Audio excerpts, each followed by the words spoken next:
All right, welcome back. My name is Dave. This is the Radical Independent.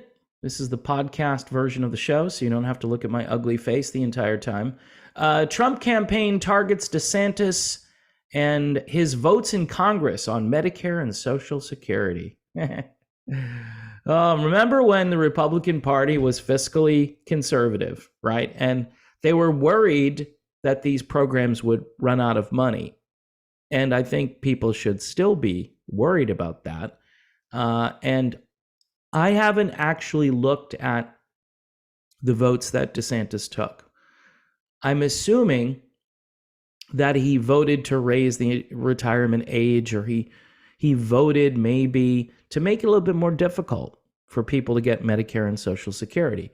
But this is the Republican Party now. And this is why a lot of people who are conservative really should take a look at being a libertarian or a member of the Constitution Party or something. I know it doesn't matter because neither of those two movements is really going anywhere. I mean, it's all about Trump. So anyway, this is just a Trump nomination. And, you know, you could just see it's like a guy who strong arms somebody. And DeSantis, he's done a good job here in the state of Florida on many levels. Some people think he's becoming an authoritarian, you know, banning books and so forth. Okay, well, again, books that are targeting minors and basically doing outreach for grooming. You know what, folks, if we can't agree on this stuff, then I kind of agree with Jason Whitlock. It's time to start the divorce proceedings.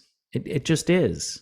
I mean, if people think child abuse is a good thing, if people think, you know, mutilating kids is good, and injecting them, I guess we've been worrying about this now, certain types of injecting for what, 3 years now? So they just want to put hormones or whatever else into kids. And there's no long-term study on this. So Trump's claim is that DeSantis is colluding with his globalist handlers to go full never Trump in order to gaslight the people into thinking that Medicare and Social Security should be ripped away from hardworking Americans. This is according to Trump spokesperson Stephen Chung. He said this on Sunday. President Trump has made it clear that he will always stand on the side of Americans and protect benefits seniors work for and paid for their entire lives, he continued. The email campaign said that DeSantis voted to raise the retirement age to 70 back in 2013, 2014, and 2015, and that he voted to change the formula for cost of living raises for those 3 years. The email also pointed to DeSantis's votes on Medicare, saying that he voted in 2015 and in 2017 to cut the program's benefits. The email also included a poll from earlier this month that found that 79% of Americans say they oppose reducing Social Security benefits, and 67% are against raising premiums for Medicare. That's interesting. So 79% of Americans say they oppose reducing the benefits, while 67% are against raising premiums for Medicare. The AP-NORC poll also found that about 75% said they oppose raising the required age to 70 for Social Security benefits, and about 70% said they oppose raising the age to 70 for Medicare. So they don't want to raise the age, but they were saying that maybe the benefits should stay the same. Interesting. Ron DeSantis has long embraced plans to cut Social Security and Medicare, as well as raising the eligibility age of both programs. Yet the majority of Americans remain united in their opposition to these positions, the email read. The fight over this sounds like the Democratic Party from 30 years ago, 40 years ago, which is really interesting because the Overton window, when it comes to spending, has moved so far over to the left. And I understand people who paid into this, but look at the value of the dollar crashing. There are so many factors You're investing in a program. You're sending your money in, and you're losing buying power.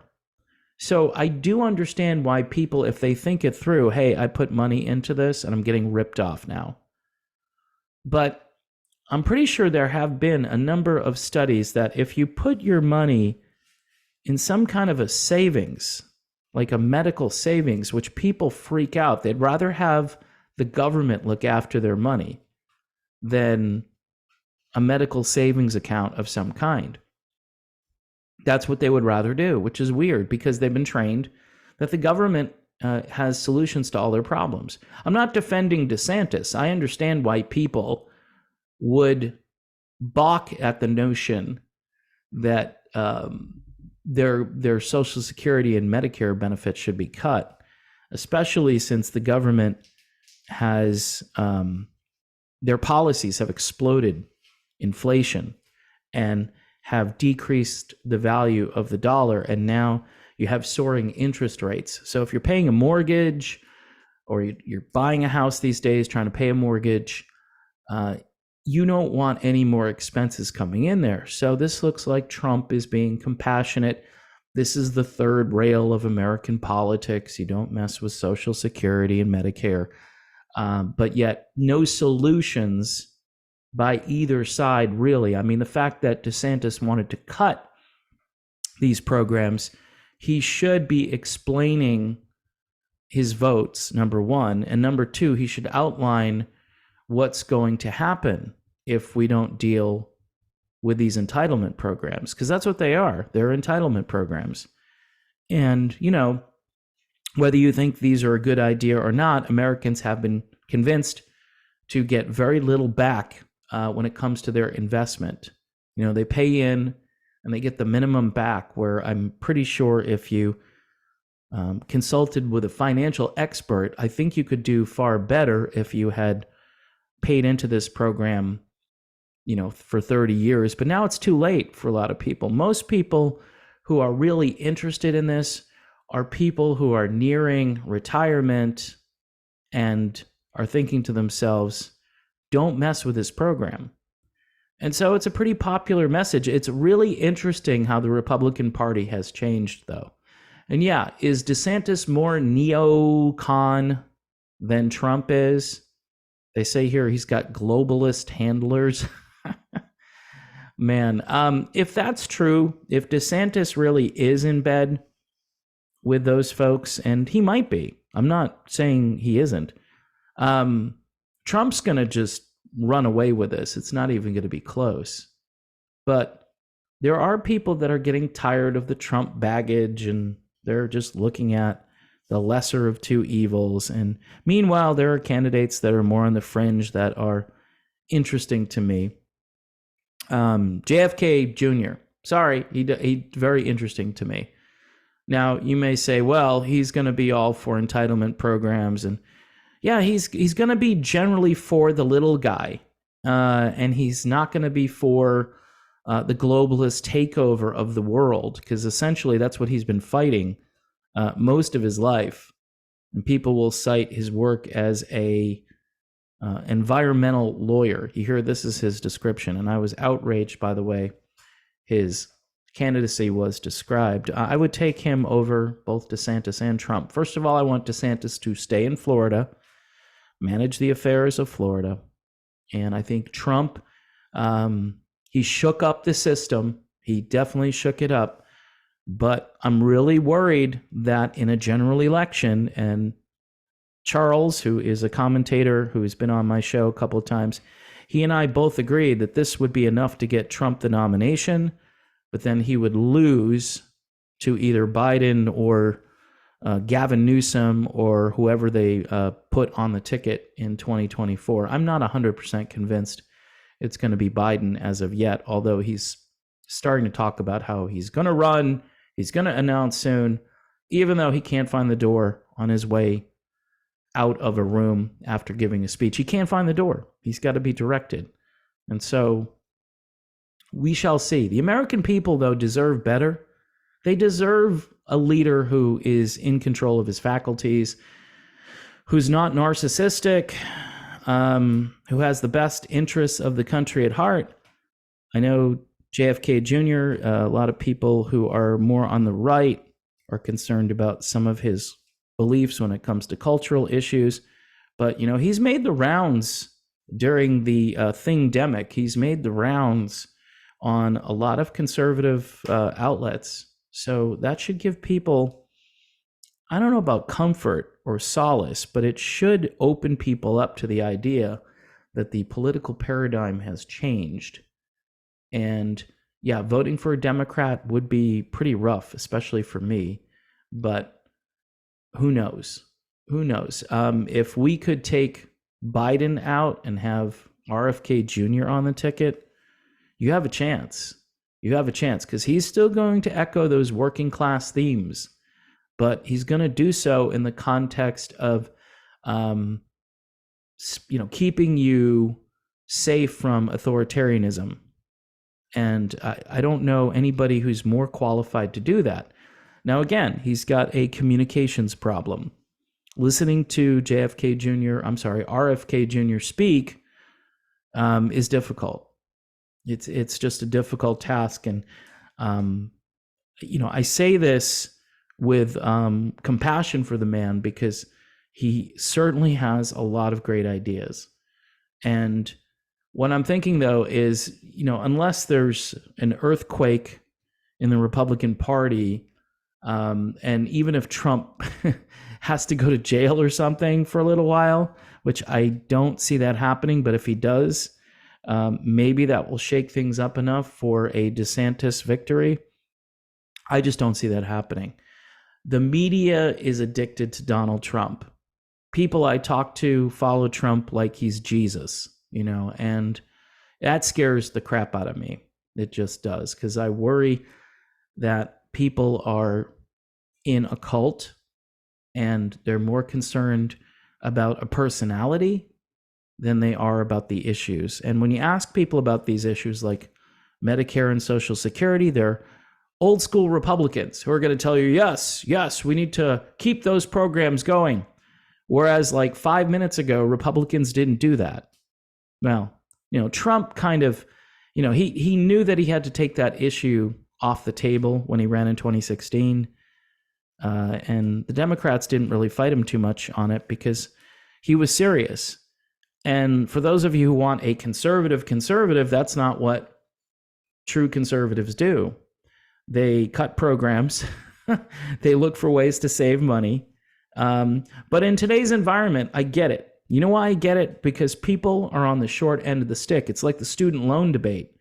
A lot of people were duped into taking out loans, and they were promised, hey, you're going to get a great job. You're going to be able to pay off this loan. And when one recession hit and then another recession that we're currently in hit, a lot of people who have all this debt, they can't find a job. And if they do find a job, they can barely make ends meet. They can't pay the loans back. So to me, it's like predatory lending. That's the way I look at the student loan issue.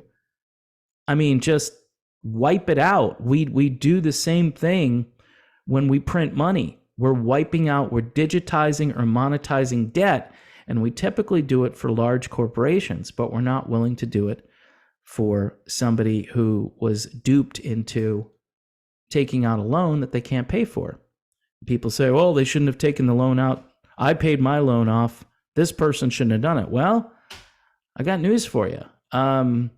If the person at career day or the person who is lending you the money looks at your application and sees that you're training to be a doctor or a lawyer or some high-paying job, and they go, yeah, you'll be able to pay this loan off in a couple of years, maybe 5 at the most. And the interest on the loan is insane, and you can barely keep up with the interest, never mind, the actual payment itself. So I'm compassionate there, and I'm thinking, wipe it out. Wipe it out. It would help people who don't have credit. It would free up these people to, not have to get that super high paying job. I know that sounds crazy, but, just get a job that pays fairly well rather than well enough to be able to pay the loan and pay your other bills. And here's the deal. I think both Trump and DeSantis, they'd be in the category of not paying those loans. They would not do anything to help those people who I think were duped. And again, just like a credit card company comes along and they keep sending you credit applications every other day. They're in my mailbox constantly. It's like, sign up for Visa, sign up for Discover. No, I don't want these credit cards. And so just because it's student loan debt, I've heard that the bankruptcy laws have been maybe tweaked a little bit. But again, declaring bankruptcy destroys your credit. It's a start. I mean, people can recover from a bankruptcy, and it typically happens faster than the 7 years or whatever that is the normal time span to get back on your feet. I don't know, folks. I don't know if any of these presidential candidates are really offering anything different. And then there's the larger question. If Trump gets a nomination, what are they going to do? I mean, a lot of people have suspicions from the last election. And if you say these suspicions out loud, you get shouted down, you get banned, censored, blocked, canceled, whatever. If DeSantis got the nomination, would they let him through because he's a globalist? Is that what people are thinking? Maybe. Yeah, he's partly a globalist. Karl Rove is consulting his campaign. That's a stupid move, by the way, if you get Karl Rove. But I know that Jeb Bush has endorsed Ron DeSantis for president. So hopefully DeSantis, if he does get the nomination, which I think is a long shot, he's got to pick a Veep like a Tulsi Gabbard or something to convince people that he's not part of this globalist establishment. Otherwise, he can just stay in Florida. I'm cool with that. I live here, so I'm cool with that. He's, again, not perfect, but I think he does a good job as governor. And I agree with him on the culture war 100%, even though people don't like censorship, just like, ooh, you're not allowing me to make my comment here. You're worse than NBC. That's what I was told. Last time I checked, if you put on NBC News, there's no place in real time to post your comments and have them stay up on a video somewhere. Yeah, some of their stuff gets uploaded to YouTube, but I'm just talking about the news in general. They'll block you and ban you. I've been blocked and banned from Facebook pages. Do I like it? No, but I was rude and they were probably getting tired of seeing me. And some of the attacks become ad hominem attacks rather than constructive criticism or I see your point, but here's where I differ. Thanks for doing the video, that kind of thing. So yeah, it's my channel. I make up the rules. You can listen to or watch something else. That's, what people are doing, because this channel is kind of like one of those throttled channels anyway. I don't even know why I have this channel anymore, because the only content that really goes anywhere is when I have a guest on, and nobody wants to listen to me. So, I've got the other channel. It might come down to the point where I'm just focusing on the other channel because I can get a lot of this stuff out there to a bigger audience that is more receptive than over here. But I will continue, at least for the time being. Thanks for listening. I'm thinking at the end of the day, it's going to be Trump. And I'm kind of more interested in RFK Jr. than anybody right now.